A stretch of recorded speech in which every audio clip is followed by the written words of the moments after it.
Kulayan. Monggo kula wis kadung sumbar. Nek sampean arep wani karo kula mboten napa-napa Sinon Mandura. Ning kula nggawa anak-anakmu, mungsuhe ora kok Bagong mungsuhe anak-anakmu. Kula ya wis nganti kula lek-lekke tenan Sinon Mandura niku. Ha piye? Ha mosok kewajiban sing kudu ditindakake mongko iki dawuhe wong tuane, nek dawuhe Sinuwun Prabu Basudewa almarhum. Iya. Kok malah arep ngeboti dawuhe maratuwa Prabu Salya niku ora tinemune maratuwane Sinuwun Mandura. Oh, lah iya, Gong. Nggih. Oh, lah iya. Nek ngono aku sago bantu karo kowe. Lah nyang sago lah, wong kula niku mung minangka lidah sinambung e. Iya. Sing perang nggih sampean lancur-lancur Pandhawa niku gelem ora gelem. Iya, heeh. Ya wis. Malah kek lah malah tak sawang mak cilik sencaki ya arep maju ngewangi, Gong. Wah, monggo tonton bareng-bareng. Aku ya tak ngewangi, kowe ya kudu ngewangi. Nggih, siap perkara ngewangi niku. Watonen ten Manggarane kula mangkat.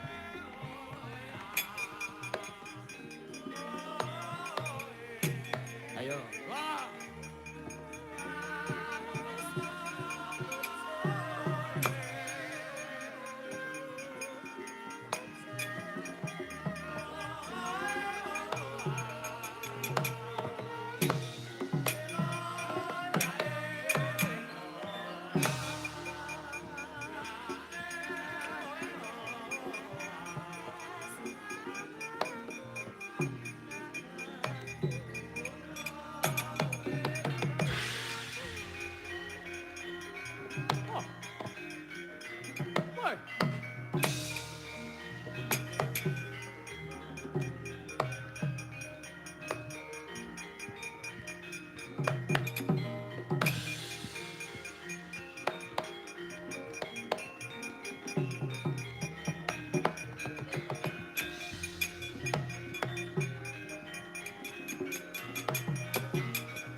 dalan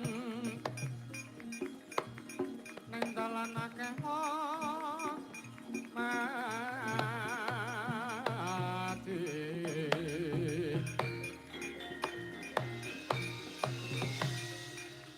mati keneng apa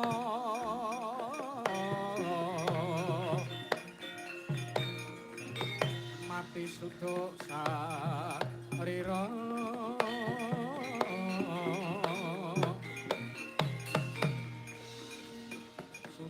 Coco prapting dikir Sokmanyo ilang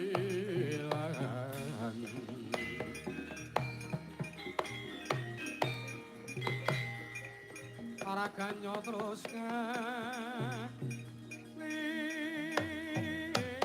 ngelindeng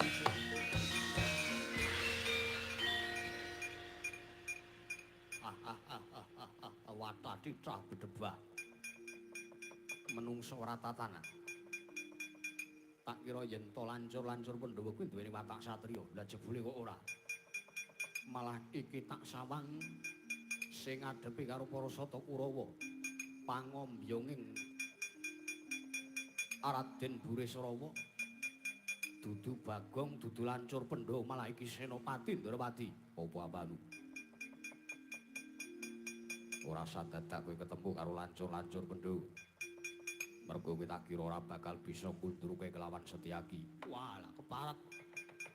Sugih kendel bondo wani sara nyawa serep kowe. Sajak wis jeleh nyawang gelaring jagat seming rembulan. Kowe ora gelem minggat saka pengarepanku apa kelakon kowe dadi tumbal wadaling. Raden Burisrawa ing kowe ngayunake marang Dewa Sembadra. Aku iki Nayaka Ndrawati. Yen to nganti aku ora melu cawe-cawe perkara iki. Wirang bebarang, wah menungso ora tatanan. Yen ngono ora gelem mundur. Taunana Windanana. Yen durung mlundhuk janggane Sencaki ora bakal aku mundur saka tanggung jawab Babarwawa. Malah menungso ora tatanan. Para jiwa begalan Brahmanapati kantaran bau cekel sabuk milang tatu gasik-gasik gejoting pati aku apa dapur musim kekari pati moro maju ojo kita tak kendangi wah